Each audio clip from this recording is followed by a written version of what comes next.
What's up, 20s? It's us. We're back this week. We are. It's a Friday, which is... Yeah, it's a Friday. It's weird because we never record on Fridays. But it's like 70 degrees outside, and that's like really good weather for Boston. Yes, it's not quite 70 degrees, but it can get to 70 going degrees. up there today. Yes. And we wanted to be out, so... Yeah, it worked out. How are you doing? Pretty chill, yeah. Yeah? Yeah. The weather's really doing miracles on my mental health. And it just lifts up your spirit. That's true.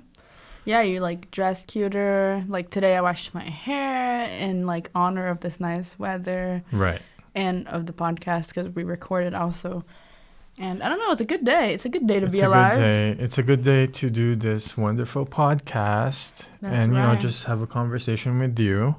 Yes. I just want to note we're both wearing lavender and like purple, and it's the cutest thing ever. It wasn't coordinated. We just Not happened at to all. be wearing shades of purple. Yes. But for the topic today, you actually thought about this. You brought up the idea of communities and sort of finding communities, what communities we belong in, and stuff like that. Yeah, I like think about community all the time. I mean, we do a lot of community work at our workplace. Right. So we're obviously always thinking about community and what that means, and like helping community and finding community. And just thinking about that, I was like brainstorming ways to talk about this to young people, because not a lot of people talk about this, but finding your community and your people really is so important. Yeah. To your growth as an adult. So I really want to just touch up on that topic and have a chill conversation, see what your community is and how you found your community and so on. Yeah. So. Well, I guess we can go to the first question, which, I think it makes sense to start with this. And, just mention the communities we belong to or identify with. That's a hard question because there's so many communities in the world, right? Right. And this thought of community, really what I think is a group of people that you feel comfortable with, and you have a lot of similarities and, are kind of doing things and taking part in activities that you're interested in. Right. But then there's the community that you're born into, right? So like for me, just to get into the question, my community, if I were to just describe it, would be the Brazilian community, right? Like broadly, because I was born in Brazil. And so naturally, I think, society tells you should be gravitated towards Brazilian people. You're in that box because you were born in that box. Exactly. But I don't find myself in that community like ever, really. Like, I mean, in Boston anyway. Obviously, when I go to Brazil, it's a different story. But I don't find myself in that community like ever, like I said.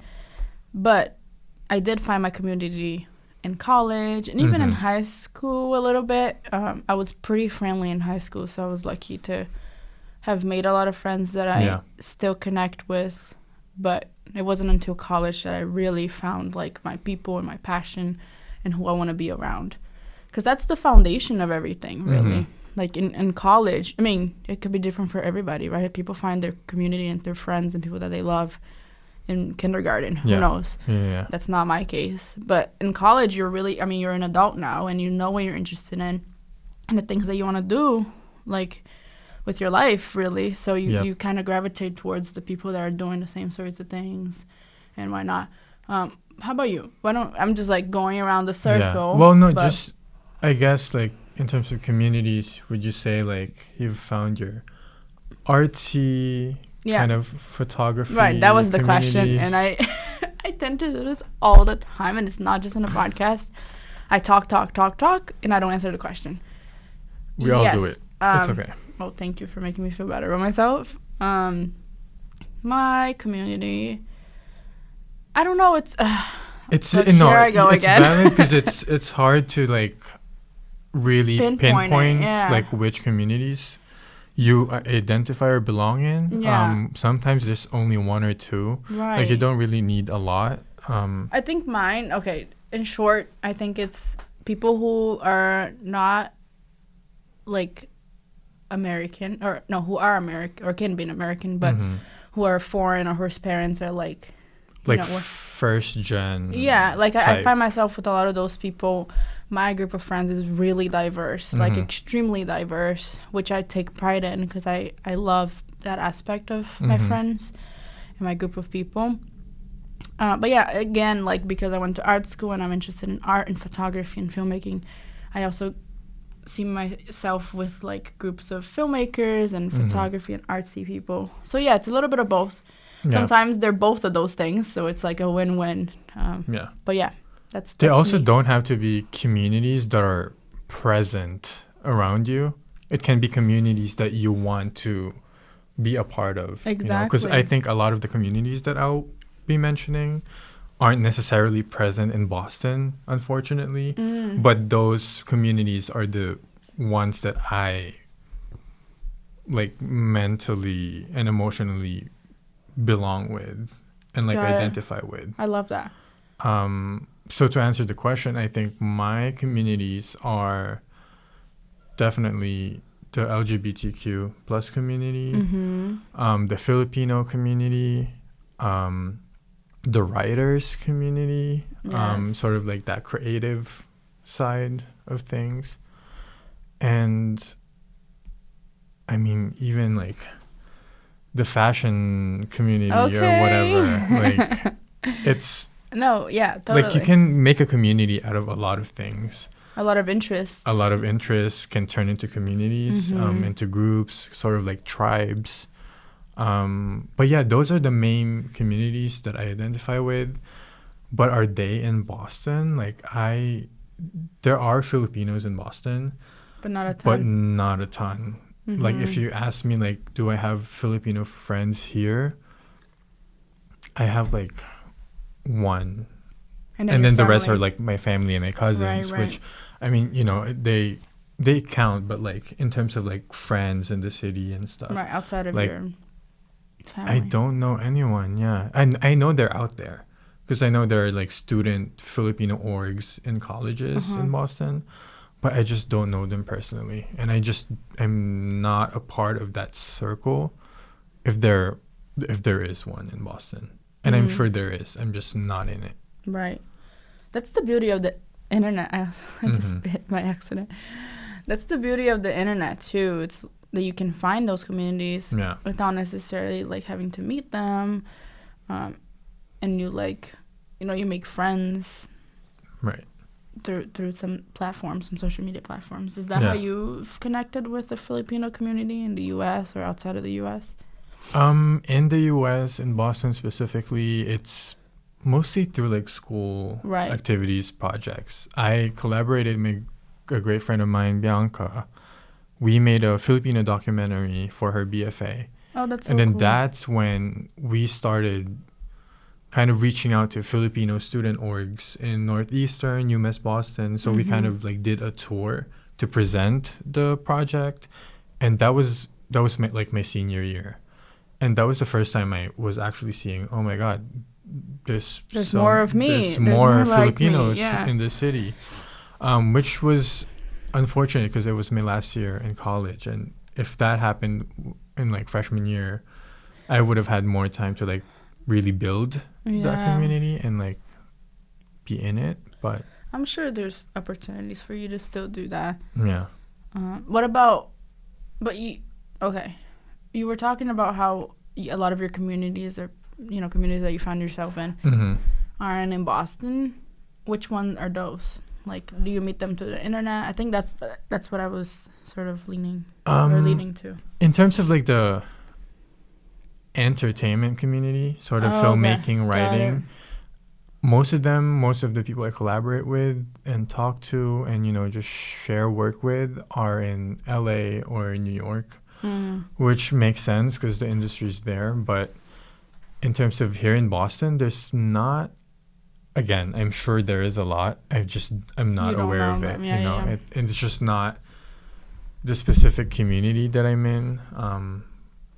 But they're like far away, if that makes sense. Which is funny. Okay, when you talk about not like Boston not having like a huge Filipino community, or at least that you know of.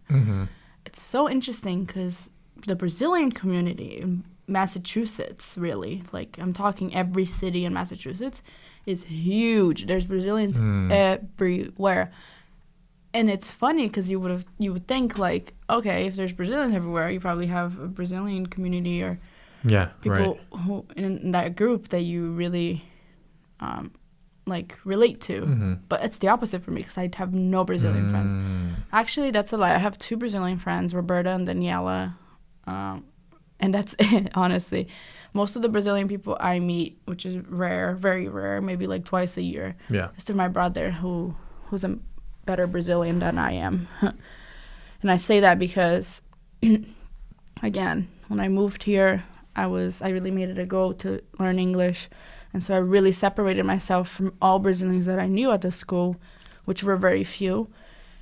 And I just, I kind of grew up around people that only speak English. So would you say you were like definitely westernized in a way?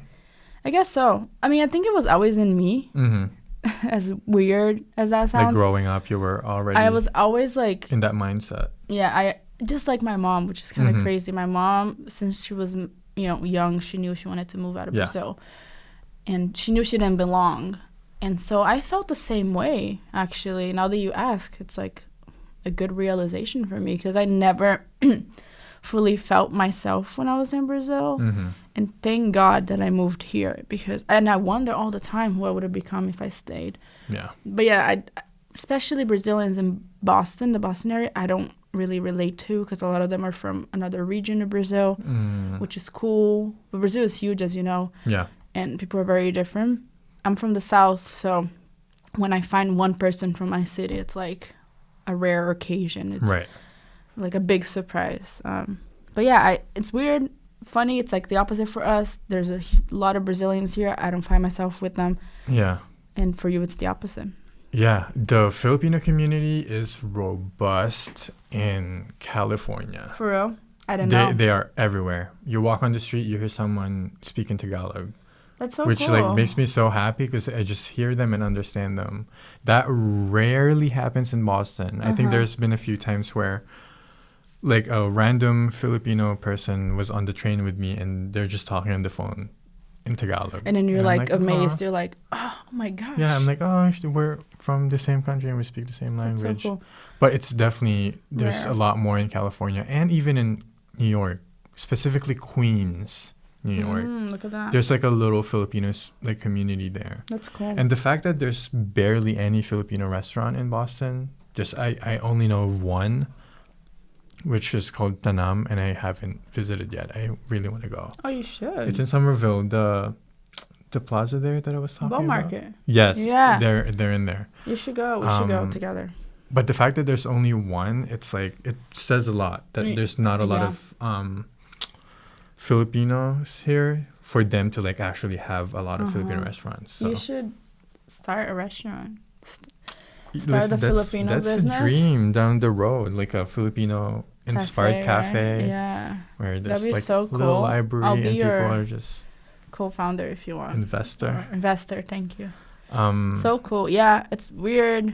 It's the opposite for me. I hear Brazilians everywhere. I live in Cambridge, every single city I go to. I've been walking down the street and I hear them speaking Portuguese and I'm like, there we go. There's one of me.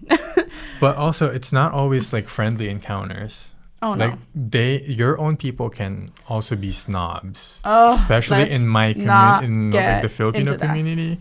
When there's a lot of you guys in like one area, it starts feeling like a competition amongst each other of like who's in America, right? Yeah, in America specifically. Oh my gosh. Not really in the field, but in America. It's such a problem. It's a weird dynamic, but it's not everyone, It's just like some. It happens. I understand. Trust me. Yeah. If there's any Brazilians listening, when you heard that, you know exactly what he's talking about because it's such a problem with the Brazilian community. It's like trying to be better than someone else absolutely. And like buying the best of the best and like showing off, which so funny. I understand, but I don't know. I don't rock with it either. But we all come from the same place. Like humble yourself, people. Exactly. Humble. It's chill. a little funny to me. Yeah. That's in terms of the LGBTQ community, there's definitely a lot here. Oh yeah. But again, I'm just so if you ask me if I have any queer friends here, You don't? I don't. I know some. I know them like acquaintances, I guess. Right. But friends, like, oh my god, let's hang out. I really don't. My best friends who are queer, again, lives in New York and LA. Back in Boston, my best friends here are like straight.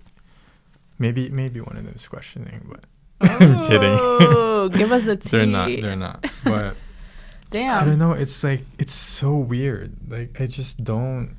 These communities that I identify with, But I'm glad, despite it all, despite not having them present with you in the same place, that you still feel comfortable with that community of people, and that you have like a voice in these communities, and you feel. Yeah.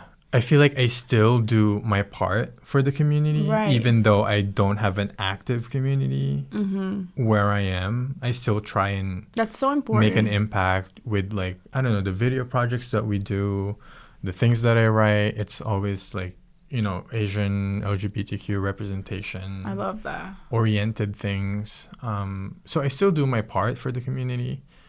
It's just that it's not like there's a community meeting on Tuesdays and like yeah I feel like people have that, but also maybe it's because I'm just introverted and like shy most of the time. That's why I'm like not. That could take part in it. Yeah, that could be part of it. Yeah, I know we need to move on to this next one, but as you were talking, I was like, you know what, actually most of the people that I like am good friends with are in the Latino community. So and I'm Latina myself, so I think that I would say that's my community. Yeah, that Latina is a community. And like Black, like, you know, like a lot of my friends are like in that group, which I really love because there's so much that we relate to like together. So like the POC community, POC and BIPOC, that's also my community. Because I barely have any white friends. Maybe like a couple. Same here, actually. But also, again, they're not in Boston. So damn it. No one's in Boston. Yeah, what we're getting out of this is that you should move the hell out of here. Because clearly there's nothing going here for you. You don't got a community. Clearly I'm the only one here. But yeah, it's funny. Yeah. Interesting. Well, we're kind of talking about the second question already. Like finding them. Is it easy to find these communities? Are they hard? Or do they even exist? Like I feel like I've touched upon some of those. Yeah. For me, it's easy. Easy? Actually, hold on. I found this thing on Instagram, and I'll give their username here that defined me as a person. You know how we're talking about introvert? Defined you as a person? Not as a person, but like the introvert, extroverted. The ambivert? Thing. Yeah, but it's not that. Hold on. Oh no, the Wi-Fi sucks. 1 second. Okay, ready? This is unrelated, everybody, but I thought I would share because it's been such an ongoing conversation for us on what I am and where I find myself. 8 signs you're probably an extroverted introverted. So it's both of them. An extroverted introverted. Got it? 1, certain people drain you while others energize you. 2, you find people both intriguing and exhausting. Facts. 3, you love being alone but appreciate good company. 4, your energy levels are closely tied to your environment. 5, you would rather say what's on your mind and make small talk. 6, you enjoy socializing, but you always have an escape plan. This is me in a nutshell. 7, you're always selective with your people and your social calendar. And 8, people often mistake you for an extroverted.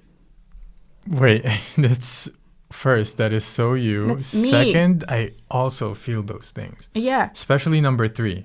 What was number 3? It's about the I got out of it. Hold on. I think it's about loving being alone. You love being alone, but appreciate good company. Yeah, like I love doing things alone, but if I have good company with like someone a good friend of mine, like I would love the company. Wasn't this facts? Like, I was just when I read that, I was like, I need to save it and talk about it on the podcast because that's me. I'm an extroverted, introverted. Yeah. And the last one, like people usually mistake you for being an extrovert. Literally me all the time. that is what I was talking about that because Oh, because it's easy for me to find people that I connect with. Yes. Because I'm so, like, easily approachable. Mm-hmm. Like, people approach me all the time and tell me about You their are lives. very approachable. Yeah, and I love that. Yeah. And two, I approach people, too. I don't have, literally, I'm not very shy, I will say. Mm-hmm.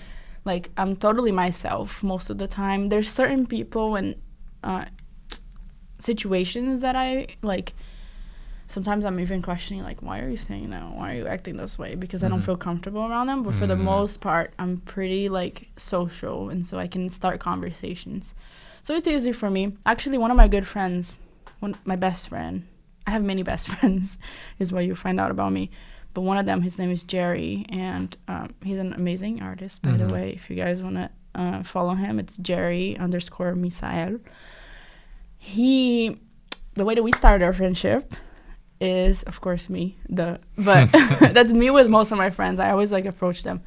But we were in the same class together in college, and this was, like, the beginning of the semester, and he just looked so intriguing to me, and I was always trying to figure out in my head, like, where is he from? Because he looks Latino, but where is he from? I can't quite, like, grasp on what it was.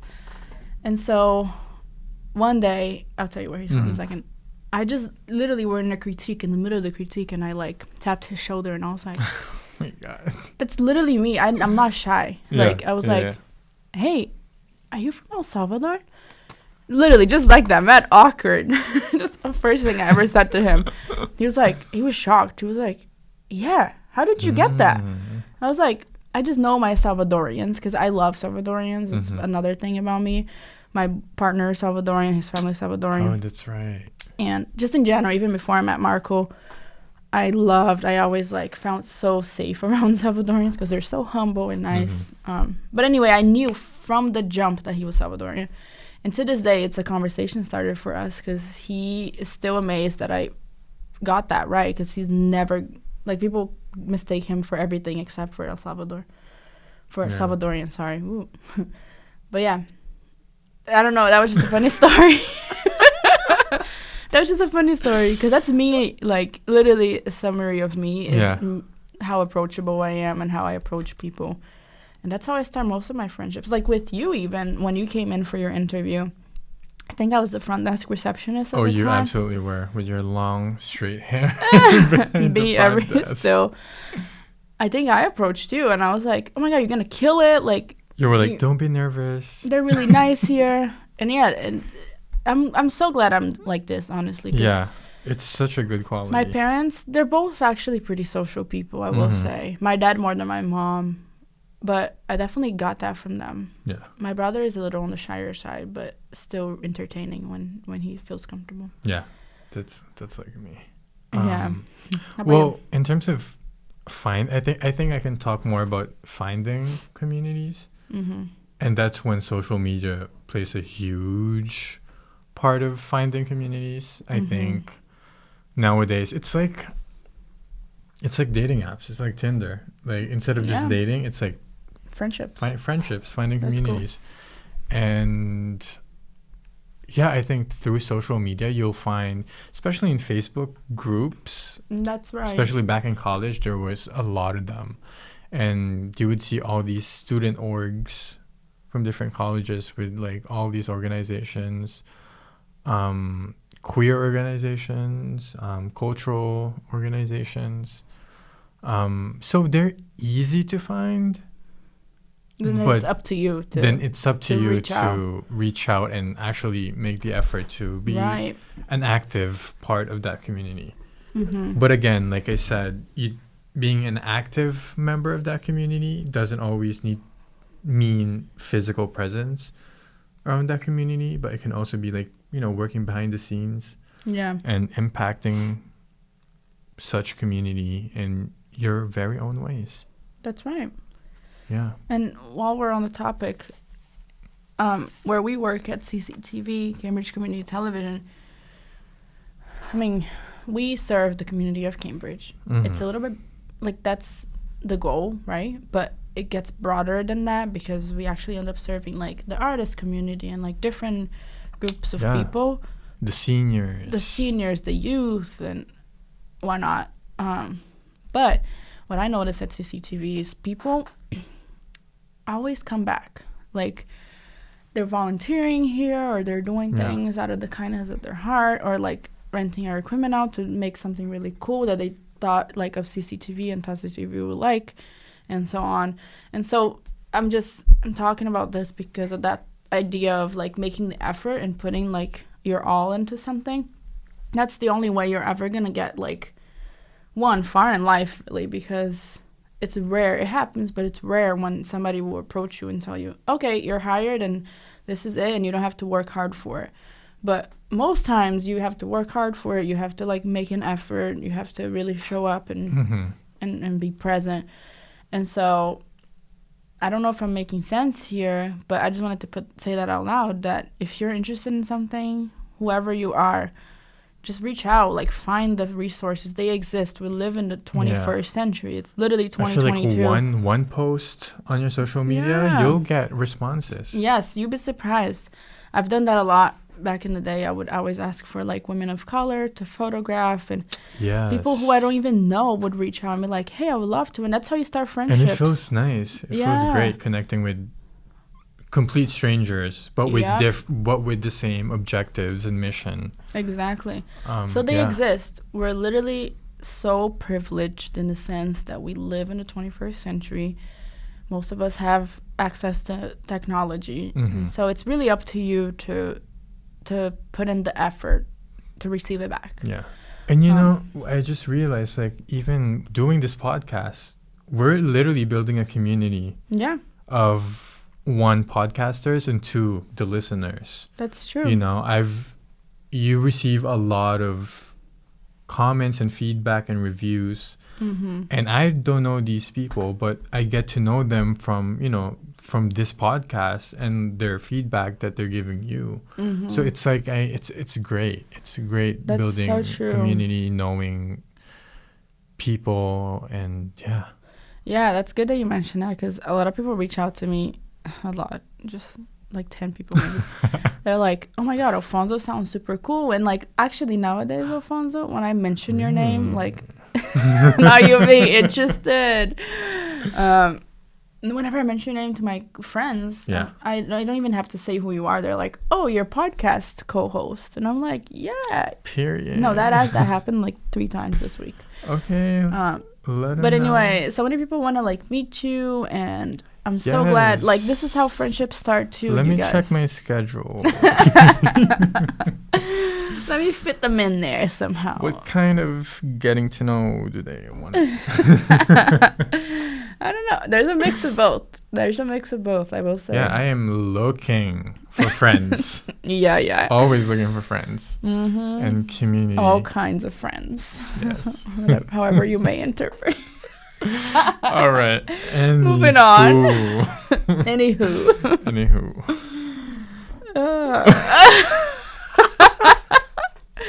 Open it up. Oh my god, I'm tearing up. Hold on. What is your... You guys, you should see Alfonso's lock screen. Because she's being nosy right now, and she touched my phone. I did. And she saw the screensaver, and it's Harry Styles holding a sign. ¿Quieres ser mi novia? With like a hat and roses. King. And it's cringe. It's a cringe photo of Harry Styles. But anyway, oh my god. I have a photo of my cat and my partner on my phone, so I can't really be talking. It's literally my lock screen. Okay, Mark. Anyway. The hair, right? Wow, we got totally sidetracked. Yeah, that's the beauty of our podcast, though, and doing it with the person who you feel comfortable with. Oh my god. You're sweating. Hot all of a sudden. Anyway. Well, kind of like the last question I have is, why is it important to have a community? It's a good way to end it. Well, it's important because you find yourself, like, as like a quick summary, you really find yourself, because I don't know about you. Actually, I'm sure you've gone through this, like, because I know a little bit of your background. But I no, that's not true. I've always been extroverted in the sense that I always had friends, but I never fully knew who I wanted to be, like, close with, and like who I wanted to become really as an adult. And so when you find these pockets of like people and conversation starters and like events that you can go to where people are kind of doing the same thing you're interested in, it's really a beautiful realization, because you're like, oh my gosh, there's more of me and we can make something beautiful out of this. And then when you feel comfortable with somebody, like I feel comfortable with you, it's, you know, it's easy to make conversations and to hang out and to talk about silly things like we do, but also be professional. I'm just doing it as like a coworker type of thing, being professional, but also like not talking about serious issues and things happening around the world, things that matter to you. Like we've gone through this a lot. And so that's the beauty of it to me. And then you also connect in a historical background a lot of times, like with the Filipino community and me with the Latino community, talking about the microaggressions that we suffer, you know, on a daily basis, or like racism, discrimination, things like that. When you think you're alone, you're actually not alone, and that feels really freaking good. And so that's, for me, as a summary, that's why community is important to me. That is such a great answer to that question. I feel like you've encapsulated everything that needed to be said as to why it's important finding communities. And I totally agree. It's like sometimes we feel like we're alone and we're going through things alone, but there's a whole community out there that's probably who's going through the same thing as you. So you're not alone. In short, like you're never alone. There's always gonna be people or places that you're gonna connect to. And also you never know what can come out of the relationships within these communities. You know, maybe there's like a fruitful collaboration that comes out of meeting other creators in that community, or important discussions and sharing important stories with one another in the LGBTQ community. And I feel like there's a lot of opportunities that can come out of these communities and That's finding these very communities. True. Yeah. I mean, opportunity can happen at any time, anywhere, but it's definitely easier when you find your group of people and when you're comfortable around certain people. It just makes things so much easier, because then you're being yourself. And that's the most important thing that you can ever do, is be yourself. Exactly. Never change despite any situation in your life. Always be yourself. And I've actually, like, one more thing about the LGBTQ community. Like, I've never really been able to fully explore that community because I just recently fully came out to everyone, like specifically my family. So I really wasn't able to like be out and loud and proud and be a part of these communities. But starting, like, I think this year, I've been really actually putting in effort to knowing more of that community. I love that. And, you know, reaching out, you know, I love Drag Race. Yes. And I just love drag. And I started reaching out to some Boston drag queens and just, like, telling them my support. Like, hey, I've been looking for local drag queens to support. Like, specifically Asian drag queens. And I found one on Instagram, and she was super nice. And, you know, I need to see her perform in person. We should go to drag brunches. I would love that. I love drag shows.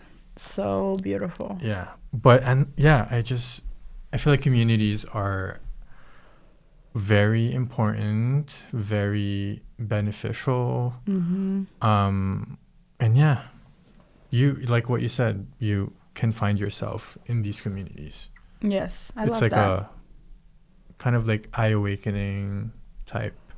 Put in the effort, of though. Experience. There's no outcome if you don't try. Yeah. So even if it feels scary or out of your comfort zone, still do it. It's worth it in the end. I tell this to my students all the time. Don't be shy. And luckily, it's paid off, because a lot of my students are like getting opportunities now because of, you know, these things that I've like advised them on. Yeah. But don't be shy. People, we're human. Literally, everybody's human for the most part. You know, who you would... Yeah. Well, I guess okay.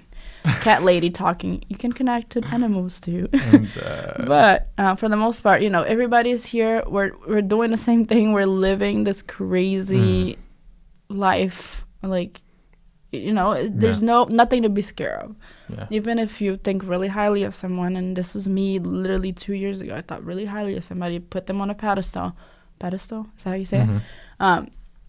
And I realized later on, like, why did I do that? This person doesn't know what the heck they're doing, and they're just like me. They make mistakes, but they're very confident, and that's the beauty of it all.